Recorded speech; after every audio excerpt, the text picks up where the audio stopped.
What's going on, everybody? We are back at it. Yes, sir. It's the Naked and Unashamed podcast, and I am your host, one of your hosts, Dr. Stacy Spencer. And I am Rhonda Spencer.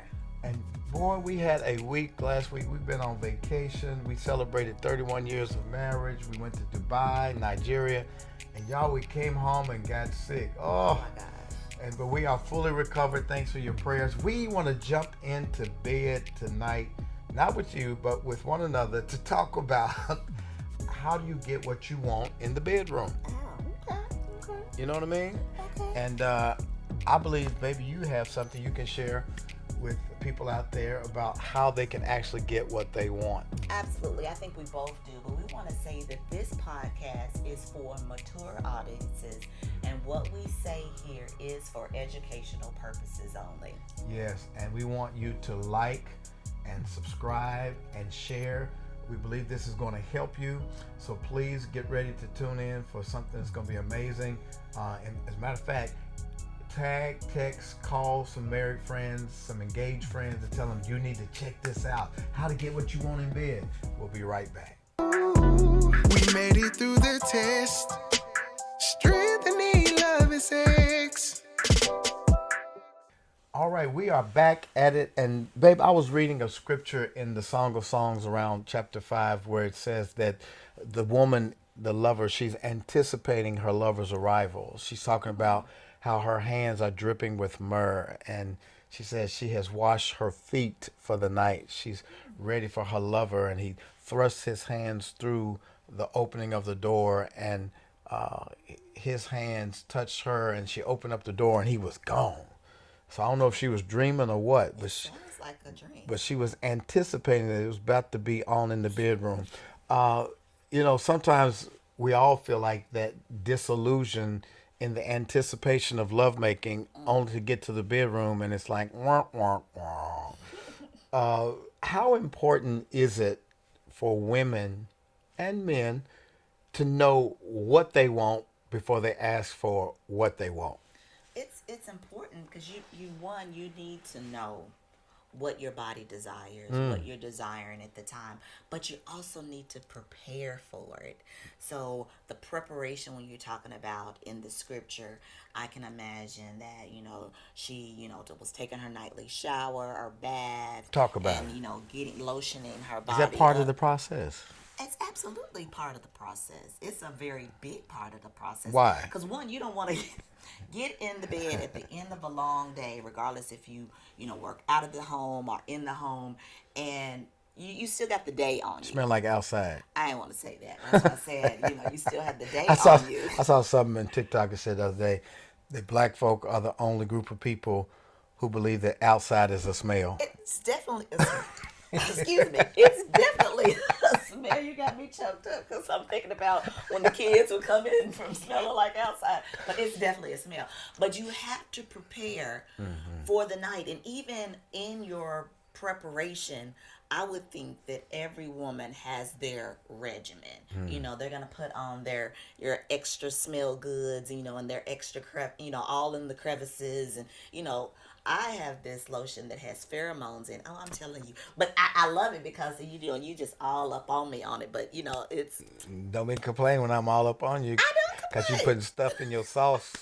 I'm not complaining. But back to this. So there's a preparation that needs to take place. And I believe that men need to prepare as well. Don't just get in the bed smelling like outside. And the same thing goes for men too. I think Yes. men have to be well groomed. You hit me on to this whole manscaping piece. Yes. And it's been a blessing, fellas. Just call me smooth operator.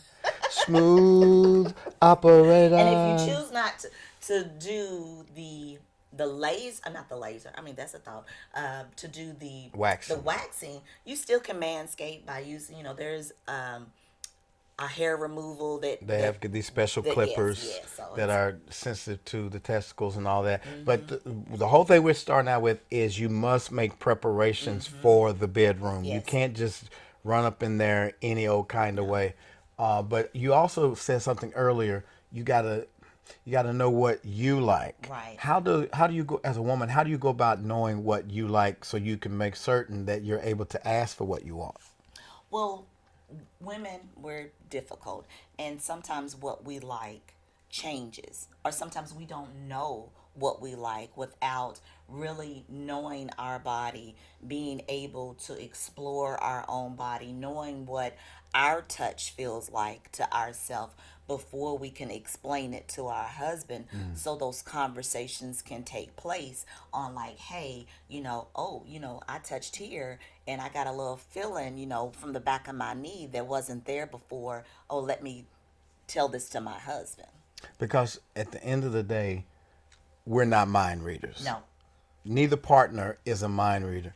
And, you know, you can't lay in the bed and have these conversations in your head like, I wish he would touch me here, or I wish he would go softer. I wish he would lift my leg up. I wish he would, not use her teeth. I wish he would do, these are the kind of things that you need to be able to articulate in a loving way. So how do you do that? We're going to give you about 5 things tonight on how to ask for what you want. And the first thing is that we talked about it starts, well, we didn't. It starts outside the bedroom. Yes. So what does that mean that being able to get what you want in the bedroom starts outside the bedroom? Well, of course, that's communication. And I know we've taught a number of times that sex starts in the kitchen, but it really starts before that. You have your clothes on. You could be out to coffee. You could be out to dinner. Out for a walk. Out for a walk. And it kind of disarms, the other partner and yourself, because you're having these conversations, this communication, this loving communication that's going back and forth. And you can communicate to your partner on these walks or dinner, what it is that you want. Yeah. And it also, you said it disarms. I think it also takes the shame out of it. And hence why we started this whole marriage ministry called Naked and Unashamed, because there's been so much shame around asking for the sex you want, as if sex was a bad thing. Right. Sex is a gift that God has given a husband and a wife to enjoy each other. And sometimes we need to go in settings outside the bedroom so that there's kind of a neutral zone to have these meaningful conversations about, I always wanted to try this, or I like it when you do this. It's necessary to have those conversations outside. So like you said, we may be going for lunch, we may be on a walk at the park, but it's a good time to say, let's have a conversation about what we both want. Because if you're going to be married, right, for the rest, I was talking to a friend the other day, and he's like, how do you have a conversation, a naked and unashamed conversation? Can you really have that with your spouse? Can you really ask for what you want?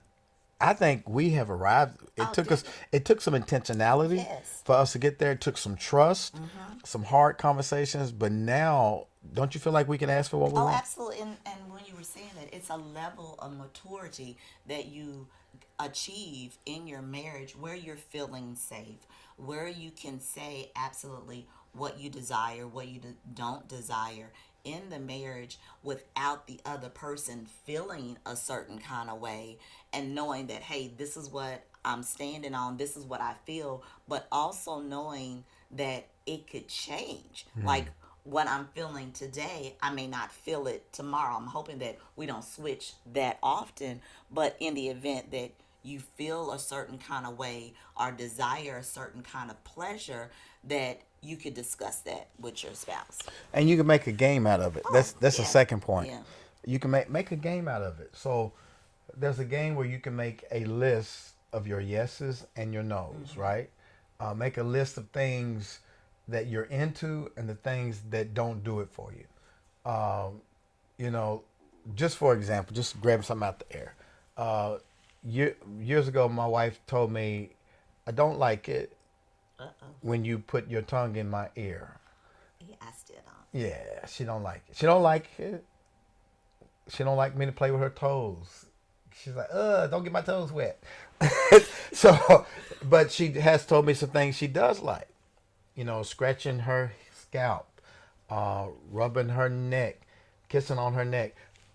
So you get together as a husband and wife and you make a yes list and a that don't do it for me list. And sometimes we're guilty of doing acts toward our spouses that we want done, but may not turn them on. Okay. And when you saying that, I'm going back to the tongue in my ear type of thing. It's also a good idea to explain, why you don't like that feeling. So you're just not shutting your partner down. Like, I don't like that, and I don't like it because I don't like it. I don't like it because I don't like the sound it makes. It's wet. So there's so many. You have to sometimes explain or know why you don't like it, so that your partner can fully understand why you don't like it, and not continue to try to. So you to don't do you don't that. like those people that go Oh no, don't on those VSMR, whatever that is. no, that makes my teeth hurt. Listen, another way that you can get what you want in the bedroom is what we call making a love sandwich. Okay. And so whenever you are getting ready to offer a word of advice or a request, you want to sandwich it between two good things, right? Because if you just come straight out and say, "Can you do this?" I don't like it when you do that. It really deflates the spouse. But when you say, "I love how attentive you are when we're making love, how you look me in the eyes. I love that so much. I got one request. When you're making love to me, can you slow it down? We don't have to be in a hurry. We got time tonight. Can you just slow it down? I want to feel every inch of you. I want to explore your whole body. But again, I just want to thank you for being such an amazing lover. You see what I did? Yeah. I had a compliment, I had a request, and I closed it with a compliment. What do you think about that? I think that's really good because oftentimes a request is made, and a request is made when the timing is wrong. So I would also put in there, let's make this sandwich when the time is good, that we decided on What do you the time. break that down for our listeners? What does it mean? The timing. What is a good time to make a love sandwich? When you're helping take some things off our list, or you both are in a very jovial mood, not when kids are running down the stairs and you trying to cook dinner, and you come up behind your wife and like, you know what, I want to do such and such. You're at your mind at that time was like, I'm trying to get dinner, these kids are jumping off the roof, this is not the proper time. So I would think the timing has to be when that to-do list is minimal. Or and then you have to make sure that whoever is making the request, that when you make their request, and if you don't get met with, oh, okay, or well, let's talk about it later, that you don't pout about it. And I would also say to the men that are listening that women tend to have a perpetual list that's running all the time in their head. And the way we can help with that is to alleviate some of the items off that list. Oh, let me fold up these clothes for you. Yeah. Let me put the dishes in the dishwasher. Let me unload the dishwasher. Let me go give the kids a bath. You go ahead and relax. I got them. So when we take things off their list, they're more apt to open up and be accessible for a love sandwich.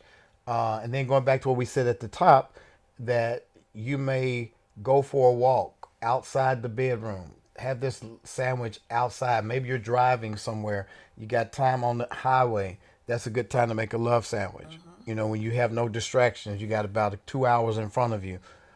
Perfect time. We've had some of our greatest conversations on the highway. Yes, absolutely. What's another way for people to ask for what they want in the bedroom? I think another way that people can ask for, we said, make a game out of it, do the love sandwich, having, great communication, and being playful. I think sometimes we're not playful enough with one another, that we lose that childlike curiosity. That's so true. On, well, what if, even if it's something you thinking, I know my husband has made this request on something, why don't we try that? Why don't we try to, let's take a shower together tonight, or let's take a bath together tonight, and add some spice into it. So I think just continuing to be playful. And being spontaneous, just getting out of the regiment and the ruts and the routines, trying different places. But you're right,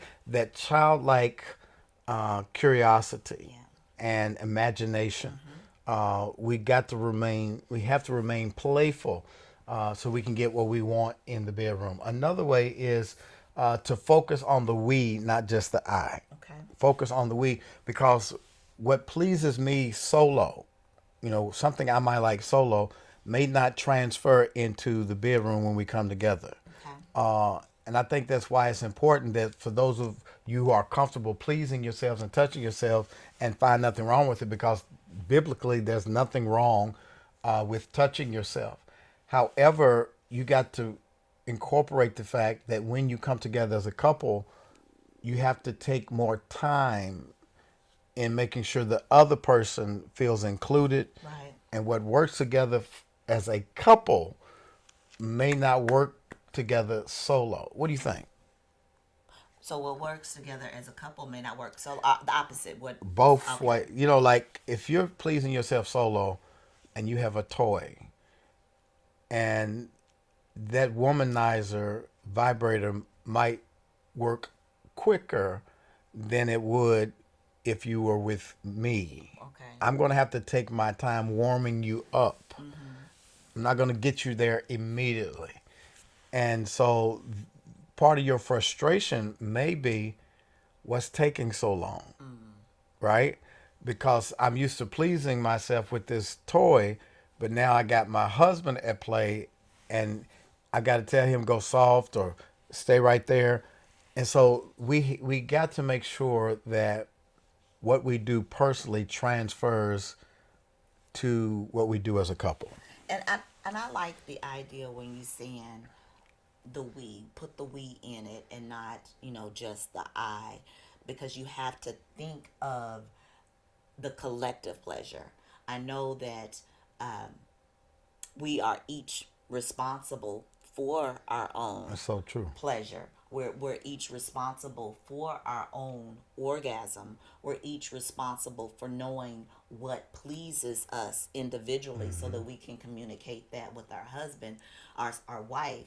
But putting that we into the mix helps to make that pleasure more pleasurable, because you don't want to be like, okay, well, I have my toy and be so desensitized by using it all the time on yourself where you don't have the pleasure, or it's hard to get the pleasure from your spouse. And I think it's important too for lovers to know, who is this for? Who is this act for? Am I the receiver or am I the giver? Okay. Or is it mutual? And it took me a long time to really catch that principle, because you go into the sex act sometimes as couples and you just jump in there and you begin to make love, but you really don't know, who is this for. So if I'm the giver, I am concentrating on giving you pleasure. I'm listening to nonverbal cues. I'm listening to your body. Is your body rigid or is it relaxed? I'm cueing into every nuance of me giving you pleasure. If I'm receiving it, I've got to concentrate on what? On just what the other person is Relaxing. yes. The sensation. Like, how does this feel? Is it pleasurable? Do I need to give feedback to my spouse like, yeah, stay right there, slow it down, go faster, hard, whatever it is. I think knowing who is for, who's the giver, who's the receiver, I think helps you to focus on the we and not just the I. And I'm glad you brought that up, because sometimes in that act, the giver and the receiver, that's all it is. It's not going to be a seesaw like, oh, now it's my turn. Well, I need to make sure that I am, the giver and that my partner is just receiving. I think oftentimes couples do fall into that rut like, okay, well, I'm performing this act on you. Now, okay, it's your turn. Now you got to perform this act on me. Like, you have to acquiesce. But that, again, is a conversation that shall take place. Now, quite sure that the ebbs and flows will continue to move where it's this beautiful dance, but sometimes that conversation does need to take place on, okay, well tonight, babe, it's all about you. I don't need anything. I'm just gonna take care of you. And I don't argue with that. Nor do I. But I do like, as a man, I think men, we are goal oriented, and we really a real man wants to please his woman, and so there are nights where I'm okay with going to overtime to make sure that you get where you need to be. And then yet there is this selfish part of me. It's like, man, my neck got a cramp in it, and she got hers. Can you please come in now and pleasure me? And so there has to be some quid pro quo. Yeah. But to your point, you shouldn't always go into it looking for reciprocity. I think organically it just happens. When you're really in the throes of pleasing each other, you just quite naturally want to make sure that your spouse feels the same kind of pleasure that you just felt. You know, like, oh God, that was so good. Let me come here, boy. Let me take care of you. That's how it organically plays out. There's one more thing I think we want to share, and that is ask for more, more, more. What do you mean ask for more? When you find something that's good in the bedroom, talk about that thing. You know, like, oh, that was so great. We always say this. We say, we got to keep that one. We kind of do. We don't go back and look at film, literally.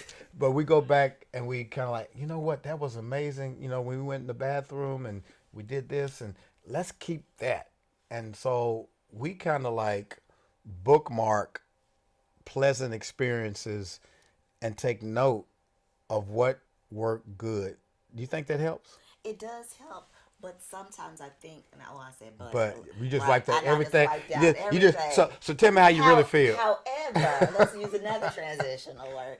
I think that there are times that we try to recreate something that we bookmarked, and it doesn't always hit the target like it did the first time. So be mindful that although you may be bookmarking some things, just let nature take its place and don't expect the ride to be the same. Yeah, she's talking to me, y'all. I think some people, men and women, are creatures of habit. Like, if something works, they want to go back to it. You're kind of I did that, check it off, I'm ready for something else type person. Me, if I go to a resort and I enjoy it, I could go back every year. She wants to go somewhere else and look at rocks and It's a whole world. and go to museums and experience new stuff. So we've learned how to compromise. She knows that I'm a repeat enjoyer, and she's Dora the Explorer. But I have learned my wife's wisdom that you're not always going to get that same high from the same act. It may be you have to change environments for that same act, for it to get close or to exceed what you had before. But the thing I want to harp on is ask for more. Whatever it is that you do like, that's my point. Whatever you like, say, Stacy, can you do more of that? And I'm like, for sure. And I think it's a part of the body that will also crave it.